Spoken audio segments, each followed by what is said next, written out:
Shalom, bien chers frères et sœurs.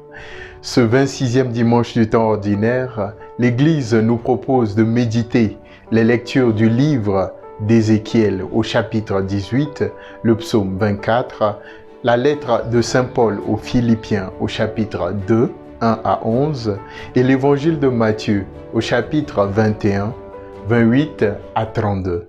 La Voix du Seigneur aujourd'hui, une réflexion proposée par le jésuite Jean Améblé. Le proverbe chinois stipule « Mieux vaut 1000 refus qu'une promesse non tenue ». La sincérité de notre relation à Dieu et aux autres se manifeste dans la cohérence de nos paroles et de nos actes. Dans sa lettre aux Philippiens, Saint Paul nous rappelle que ceux et celles qui appartiennent à la famille du Christ ont des dispositions bien précises. Ils ou elles se réconfortent les uns les autres, s'encouragent avec amour, recherchent l'unité, la tendresse et la compassion, l'humilité. Dans l'évangile de Matthieu, Jésus affirme « La volonté de Dieu, c'est que nos paroles et promesses d'amour de Dieu soient transmises en nos actes. » Chers bien-aimés de Dieu, il va de soi que dans une même famille, l'amour des uns pour les autres conduit les membres à être vrais et sincères entre eux. Il en est de même pour la famille du Christ. Notre oui à la suite du Christ ne peut pas seulement être un oui des lèvres, mais un oui dans chacun de nos actes. Dans nos relations, nous voulons bien plaire aux autres.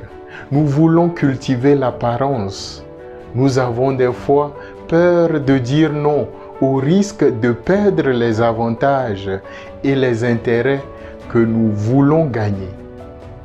Comme le second fils dans la parabole de ce jour, nous voulons maintenir devant les autres l'image d'une bonne personne, d'un bon mari, d'un bon père, d'une bonne fille, d'un bon fils.